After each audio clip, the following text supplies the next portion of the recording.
Hello there and welcome. Today I want to talk about how they are holding us back with garbage theories. I'm going to start with Albert Einstein. Most people have heard of Einstein and may know a little about his theories but don't know what it's really about. Einstein has been promoted because they really don't want us to go into space.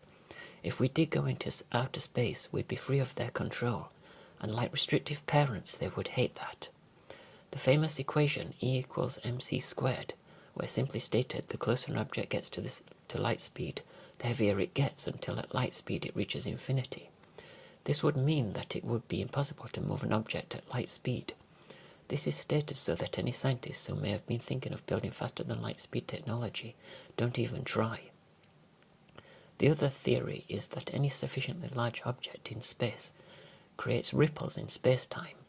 For example, when you throw a rock into water, ripples spread out from where the rock landed. The theory states that our sun creates ripples inside. Every ripple is a planet. The same thing happens with planets, with a moon in every ripple. The problem is Uranus is tilted on its side, meaning that moons orbit outside the scope of the ripple theory. Do we turn the theory on its side?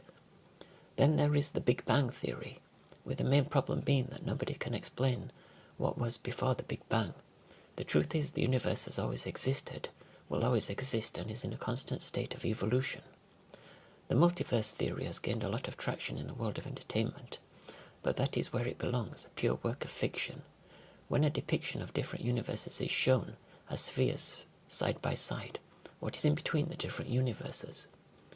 Black hole theory has also been seen in entertainment, but if you were to ask any top scientist what a black hole is, they won't be able to answer. This is because they know black holes don't exist. They say a supermassive black hole exists at the center of the Milky Way, with evidence being that the black hole puts out jets of gamma rays. The truth is these jets are just the electromagnetic fields of the massive number of stars in the galaxy combined. Again, it comes down to creating a pessimistic view of space. Dark matter has also been seen in entertainment. Dark matter comes from when scientists looked at how the planets orbit the sun, and they saw that the inner planets fly around the sun much faster than the outer planets. They then made the assumption that the stars in galaxies would do the same, but when they looked, they saw the stars rotated at the same speed, whether they were on the outside or in the middle of the galaxy.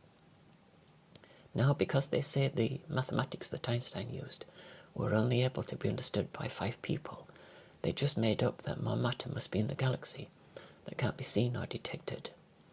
Dark matter detectors have been built, none of which have been successful, wasting millions of pounds or dollars. The truth is, all stars are connected like horses on a carousel, so they all rotate at the same speed. The dark matter theory says that there would be so much dark matter that the astronauts would be bumping into it.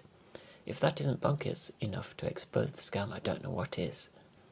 If you don't agree with mainstream science theories, you are called a crackpot, a well-known technique to make the average person disregard the truth.